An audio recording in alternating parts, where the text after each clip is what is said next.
பரிசுத்த நாமத்திற்கு மகிமை உண்டாவதாக. இங்கு நின்று பிரசங்கிக்க வாய்ப்பு கொடுத்த தேவனுக்கும் தேவ பிள்ளைகளுக்கும் முதலாவது நன்றியை தெரிவித்துக் கொள்கிறேன். இந்த கோடை காலத்தில், இந்த வெயில் காலத்தில் ஒரு காய்ந்து போன மரத்தில் ஒரு 7 பூக்கள் பூக்கின்றன. அது என்னென்ன பூ என்று நான் குறிப்பிட்டு வந்திருக்கிறேன்.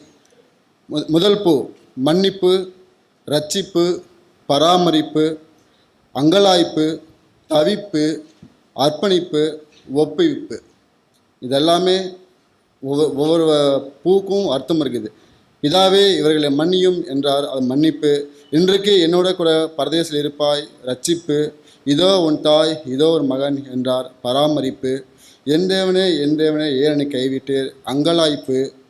தாகமாய் இருக்கிறேன், தவிப்பு. எல்லாம் முடிந்தது, அர்ப்பணிப்பு.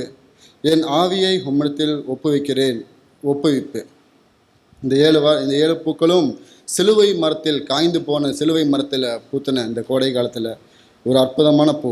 இந்த பூக்களை ஆண்களும் பயன்படுத்தி கொள்ளலாம். எவ்வளோ விலையை கொடுத்தாலும் இந்த பூக்களை வாங்க முடியாது. தேவகுமாரன், மனுஷகுமாரன் பூமிக்கு வருவதற்கு காரணம் என்ன? கடவுள் ஆதியாகமத்தில் பார்க்குறோம், எல்லாத்தையும் கிரியேஷன் எல்லாத்தையும் உண்டு பண்ணிட்டாரு, எல்லாத்தையும் அற்புதமாக பண்ணிட்டாரு. அதுக்கப்புறம் மனுஷர்கள் பண்ண தவறுகளுக்காக, பாவங்களுக்காக மனஸ்தாபப்பட்டார். அப்புறம் பூமி எங்கும் ஃபுல்லாக பாவங்கள் நிரம்பிடுச்சு. மக்களை மீட்டெடுக்கணும்னா ஒரே வழி, பரிசுத்த ஆவியானவர் பூமிக்கு வரணும். அது எப்படி வரணும் என்று பரிசுத்தமான ஒரு இரத்தத்தை பூமியிலிருந்து சிந்தப்பட்டாதான் நம்முடைய பாவங்கள் கழுவப்படும். அதற்காக ஒரு பாத்திரமான ஒரு மரியாளை தேர்ந்தெடுக்கிறார். அந்த மரியாள் தான் இயேசு கிறிஸ்துவின் தாய். மரியாள் வேலை செஞ்சு கொண்டிருக்கும் போது காபிரியேல் என்கிற தூதன் வந்து அவங்கள்ட்ட பேசுகிறாங்க. மரியாளே பயப்படாதே, நீ தேவனிடத்தில் கிருபை பெற்றாய், நீ ஒரு குழந்தை பெற்றெடுப்பாய், இயேசு என்று பெயரிடுவாக என்று சொன்னாங்க. அதேமாதிரி இயேசு கிறிஸ்து பூமியில் அவங்க அம்மா கூட 30 வருடங்கள் வாழ்ந்தார். அப்புறமா ஒரு 3 வருடம் ஊழியத்தை நோக்கி போயிட்டார். 30 வருடத்தில் வாழ்ந்தப்ப இயேசு கிறிஸ்துவை சிலுவையில் அடிக்கிறாங்க. சிலுவையில் அடிக்கும்போது சிலுவை அருகே நிற்கிறாங்க. யார்? மரியாளும் யோவானும் மரியாளுடைய சகோதரிகளும் நிற்கிறாங்க. நின்று இயேசு கிறிஸ்துவை சிலுவையில் அடிக்கும்போது பார்த்துட்டு அழுந்து கொண்டிருக்கிறாங்க. அப்போ இயேசு கிறிஸ்துவோட உடம்புல அடிக்கப்பட்ட அந்த ஆணியை விட, காயங்களை விட அவருக்கு தன் அம்மாவாகிய மரியாள் படுற வேதனையை பட்டு அவர் இன்னும் அதிகமாக பாதிக்கப்படுறாரு. அதனால தான் அந்த இடத்துல சொல்கிறாரு, அந்த இடத்துல வந்து நான் அம்மாவை தனியாக விட்டு வரல, ஒரு சீசனை எனக்கு பதிலாக அந்த இடத்துல நிற்க வைக்கிறேன் அப்படின்றாரு.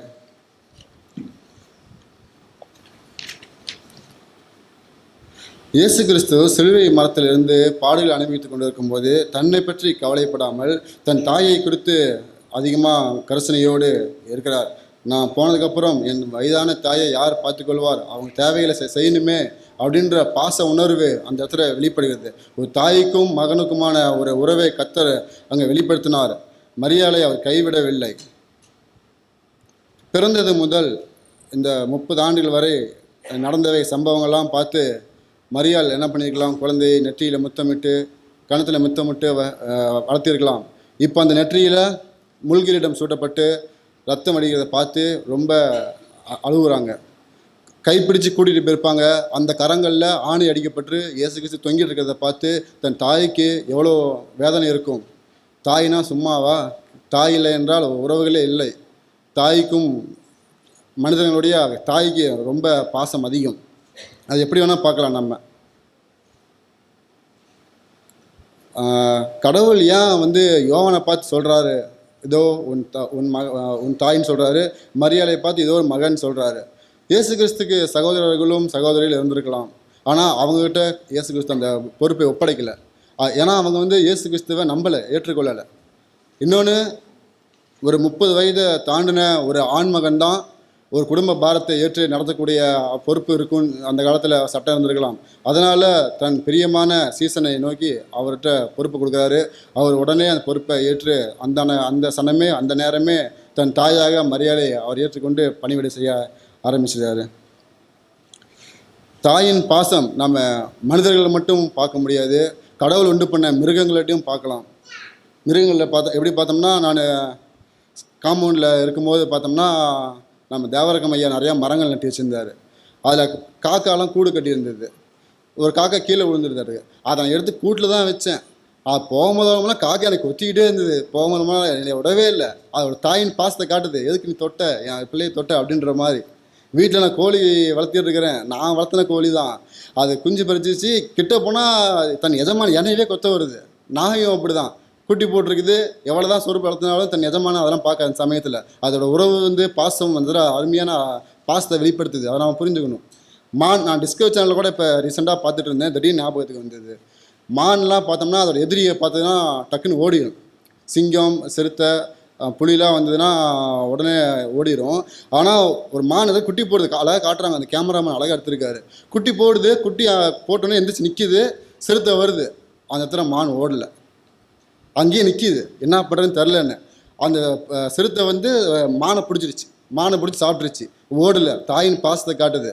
தன்னை அர்ப்பணித்து தன் பிள்ளையை காப்பாற்றுது. அதே மாதிரி தான் இயேசு கிறிஸ்துவும் தாம் உண்டு பண்ண இந்த மக்களை நான் காப்பாற்ற வேணும் என்றால் பசுத்தமாக ரத்தம் வேணும்னு பிதாவானவர் பூமியில் ஒரு குமாரனை உண்டு பண்ணினார். உண்டு பண்ணி ரட்சிப்பை 3ஆம் நாள் உயிர்த்தெழுந்து நமக்கு ரட்சிப்பை கொடுத்தார். இது தாயின் பாசத்தை உருவாக காட்டுகிறது.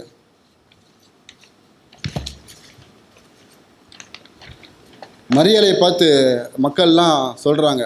கிறிஸ்தவ மக்கள்லாம் என்ன சொல்கிறாங்கன்னா, மரியாள் தான் கிறிஸ்தவ மதத்துக்கே தாய் அப்படின்னு ஒரு கூட்ட மக்கள் இருக்கிறாங்க. கடவுள் மரியாளுக்கு அவருடைய வல்லமையெல்லாம் கொடுக்கல. கடவுள் வந்து 30 வருஷத்துக்கு அப்புறம் குடும்பத்தை விட்டு வெளியே வந்தோடனே 3.5 வருஷம் ஊழியத்துக்கு போகிறாரு. அந்த 3.5 வருஷத்தில் ஊழியத்தில் அம்மாவும் மகனும் சந்திக்கிறாங்க. எங்கே சந்திக்கிறாங்கன்னா, கானாவூர் கல்யாணத்துக்கு போகும்போது 2 பேரும் மீட் பண்ணிக்கிறாங்க. அப்புறம் கப்பர் நாகும் ஒரு வீட்டில் இயேசு கிறிஸ்து பிரசங்கம் பண்ணி கொண்டு இருக்கிற போது மரியாள் வந்து பார்க்குறாங்க. அப்புறம் மரியாள் சிலுவையில் தொங்கி கொண்டு இருக்கும்போது அருகே நின்று தன் மகனை பார்க்குறாங்க. அப்புறம் இயேசு மரித்து உயிர்த்தெழுந்து பரலோகம் சென்ற பின் எருசலேமில் பெந்தகோஸ்தே நாளன்று தூய ஆவியானவர் வருகையை எதிர்கொள்ள சீசர்களோடு மரியாளும் காத்து கொண்டிருந்தாங்க. இயேசு கிறிஸ்து வருவார் அப்படின்னு. 4 இடத்துல இயேசு கிறிஸ்து 30 வயசுக்கு அப்புறம் பிரிக்கப்பட்டோடனே அங்கேயும் மரியாள் தன் மகனை தேடி போகிறாங்க. கானாவூர் கல்யாணத்தில் கூட திராட்சை ரசம் குறைவான போது அந்த இடத்துல மரியாள் சொல்கிறாங்க, வேலைக்காரர்களை நோக்கி அவர் சொன்னபடி செய்யுங்க அப்படின்னு. அது என்னன்னு பார்த்தோம்னா, யோவான் 2:5 சொல்கிறாங்க, அவருடைய தாய் வேலைக்காரனை நோக்கி அவர் உங்களுக்கு என்ன சொல்லுகிறாரோ அதன்படி செய்யுங்கள் அப்படின்னு மரியாள் வந்து வேலைக்காரரை பற்றி சொல்கிறாங்க. அந்த இடத்துல இயேசு கிறிஸ்துக்கு மட்டும்தான் வல்லம் இருந்தது. அவர் அந்த தண்ணியை திராட்சை ரசமாக மாட்டினார். ஆனால் இன்றைக்கி ஒரு கூட்ட மக்கள் வடிவமைத்து மரியே வாழ்க, மரியே அன்னை மரி சுதனை அப்படின்ற மாதிரி வேளாங்கண்ணிட்டு ஏதோ தெய்வம் பண்ணிக்கிட்டு போகிறாங்க. ஆனால் கடவுள் வந்து மரியாதைக்கு வல்லமை கொடுத்துருந்தா அந்த தண்ணி எங்கிட்ட கொண்டு வாங்க, நான் அதை மாற்றி காட்டுறலாம். அந்த வல்லம் கடவுள் கொடுக்கல. கடவுள் மரியாதை ஒரு பாத்திரமாக ஒரு பயன்படுத்திக்கிட்டார், அவ்வளோதான். மரியாதை எதுக்கு பயன்படுறாங்கன்னா, ஒரு இயேசு கிறிஸ்து பெற்றெடுக்கிறதுக்கு ஒரு தாய் வேணும், அவ்வளோதான். அவங்களுடைய வேலை முடிந்தது. அப்புறம் நம்ம வந்து எப்படி இருக்கணும்னா, யோவானை போல இருக்க வேண்டும். யோவான் வந்து கர்த்தருக்கு உண்மையுள்ளவனாகவும் ரொம்ப நெருங்கியவனாகவும் பாசமுள்ளவனாக இருந்தான். கடவுளுடைய 12 சீசர்களில் பார்த்தோம்னா 7 சீசர்களும் இயேசு கிறிஸ்து சிலுவையில் அடிக்கும் போது பக்கத்துலேயே இல்லை. இயேசு கிறிஸ்து பிறந்தப்போ வந்த கூட்டங்களில் இயேசு இறக்கும் போது கூட்டங்கள் இல்லை, கூட வந்த சீசர்கள்லாம்.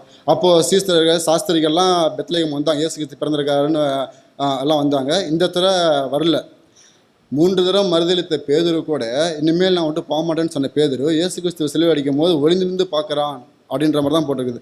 அதனால் உண்மையாக இருக்கிறனால இயேசு கிறிஸ்து தன் யோவானை நான் இருக்கிற இடத்துலேருந்து எங்கள் அம்மா நீ பார்த்துக்கோ அப்படின்னு சொல்லிட்டு போயிட்டார். உடனே எல்லாருமே ரத்த சாட்சியாக மறித்தாங்க 11 பேருமே. யோவான் மட்டும் வயது சென்று முதிர்ந்த வயதாகி இயற்கை மரணத்தை சந்தித்தான் அப்படின்னு சொல்லியிருக்குது. நம் வாழ்க்கையிலும் கூட பெற்றோர்களுக்கு கீழ்ப்படுகிறவர்களாக இருக்க வேண்டும். இதுதான் முக்கியமான ஒரு கருத்து. இயேசு கிறிஸ்து இந்த உவமையை சிலுவையிலிருந்து அந்த மரணத்திலேருந்து என்ன சொல்கிறாருன்னா, ஒரு தாயும் தகப்பனும் ஒரு மனிதர்களை எப்படி அரவணைக்க வேண்டும் என்று பெற்றோர்களுக்கு எப்படி பிள்ளைகள் கவனிக்க வேண்டும், அன்பு செலுத்த வேண்டும், எப்படி அவர்களை மதிக்க வேண்டும் அப்படின்னு சொல்கிறாரு. நமக்கு கற்றுக் கொடுக்குற சிலுவை மரணத்திலேருந்து. எபேசியர் 6:1-2-3 சொல்லப்படுது, பிள்ளைகளே உங்கள் பெற்றோருக்கும் கர்த்தருக்கும் கீழ்ப்படியுங்கள், இது நியாயம். உங்களுக்கு நன்மை உண்டாயிருப்பதற்கும் பூமியிலே உன் வாழ்நாள் நீடித்திருப்பதற்கும் உன் தகப்பனையும் உன் தாயையும் கனம் பண்ணுவாயாக. இது முதலாம் கற்பனையே இருக்கிறது.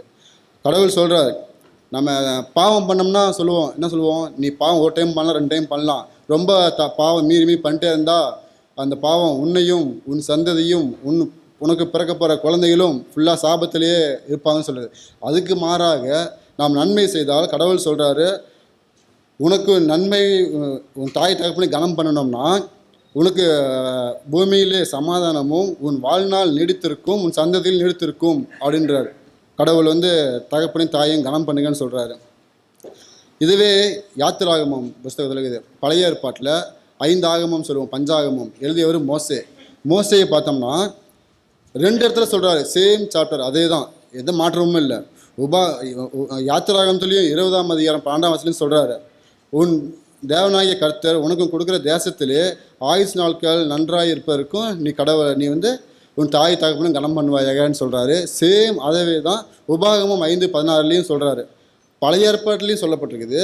இயேசு கிறிஸ்து பிறந்து பழைய ஏற்பாடு புதிய ஏற்பாட்டிலையும் சொல்லப்பட்டிருக்குது. எபேசியரில் நீதிமொழிகள்லையும் பார்க்குறோம், உன்னை பெற்ற தகப்பனுக்கும் செவிகொடு, உன் தாய் வயது சென்றவளாகும்போது அவளை அசட்டை பண்ணாதே, மீறி அசட்டை பண்ணால் சபிக்கப்படுகிறாய் அப்படின்னு கடவுள் சொல்கிறப்படுது.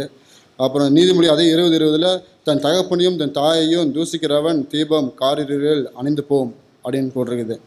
உன் தகப்பனுக்கும் தாய்க்கும் செவிக்கொடு, அசட்டை பண்ணாதே அப்படின்னு சொல்லியிருக்கிறார். நம்ம இன்னொன்று பார்த்தோம்னா எவ்வளோ தாய்மார்கள், முக்கியமான சாப்டர், தாய்மார்களை நாம் எங்கே பார்க்குறோம்னா முதியோர் இல்லத்துலேயும் அனாதை ஆசிரமத்துலேயும் பார்க்குறோம். இன்றைக்கி குழந்தை பெற்றெடுத்தோடனே அவங்க வேலை முடிஞ்சது அப்படின்னு நாம் என்ன பண்ணிடுறோம், அவங்க டிஸ்டர்பன்ஸாக இருக்காங்க அப்படின்னு கொண்டு போய் இந்த மாதிரி எங்கேயாவது கேம்பில் விட்டுறோம். கடவுள் இந்த மாதிரி நமக்கு சொல்லலை. அது அவிசுவாசிய மக்கள் தான் அந்த மாதிரி பண்ணுவாங்க. அது மிகப்பெரிய தவறு. ஒரு தாயை அரவணைச்சு கொள்ளணும்னு கடவுள் இந்த முதிர்ந்த வயதில் தான் அவங்களுக்கு ஒரு உதவி தேவை. படுக்கையில் இருக்கும்போது ஆமாம், அவங்க மன வேதனையோடும் வாழ்ந்து கொண்டு இருப்பாங்க, தினமும் கண்ணீரோடு வாழ்ந்து கொண்டு இருப்பாங்க.